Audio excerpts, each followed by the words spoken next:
బాదం పౌడర్కి ముందుగా బాదంని 4 అవర్స్ నానబెట్టుకోవాలి. ఇలా నేను ఆల్రెడీ 4 అవర్స్ నానబెట్టాను. ఇప్పుడు వీటికి ఉన్నటువంటి లేయర్ని అంతా తీసేయాలి. చూడండి, ఇలాగా అన్నిటినీ తీసి పెట్టుకోవాలి. చూడండి, ఇలాగా వీటన్నిటికీ పీల్ తీసేసుకోవాలి.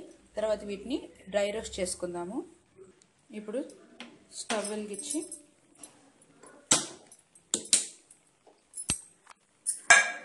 ఒక ప్యాన్ పెట్టండి.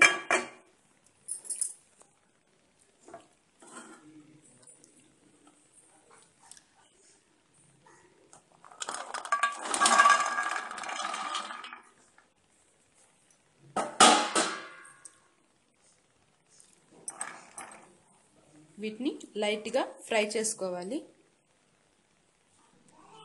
తక్కువ మంట మీద ఫ్రై చేసుకోండి.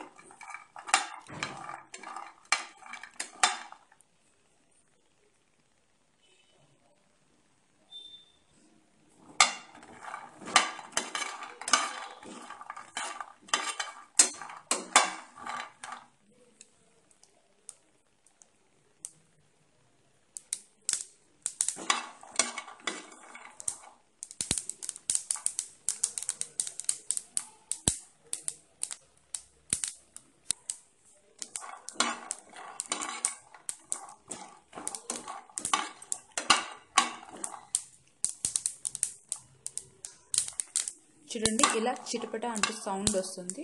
అప్పుడు స్టవ్ ఆఫ్ చేసేసేయండి. ఇవి ఒక ప్లేట్లో తీసుకొని చల్లారనివ్వండి.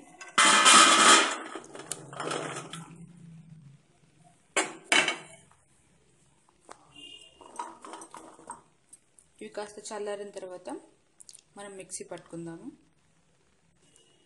మీరు వీటితో పాటు ఇలాచీని కూడా వేసి మిక్సీ పట్టుకోవచ్చు.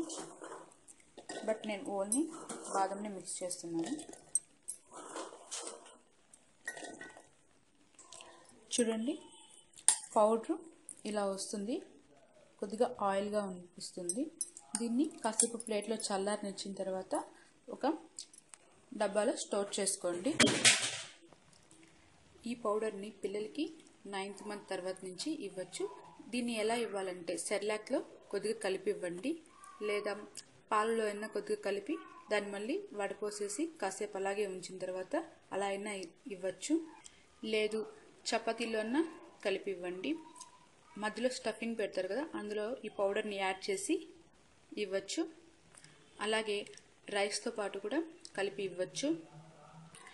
బాదం అనేది పిల్లలకి హెల్త్కి చాలా మంచిది. మీరు ఏదే రూపంలో అయినా కానీ ఈ పౌడర్ని వాళ్ళకి ఇవ్వండి. Thank you for watching. Please subscribe to my channel.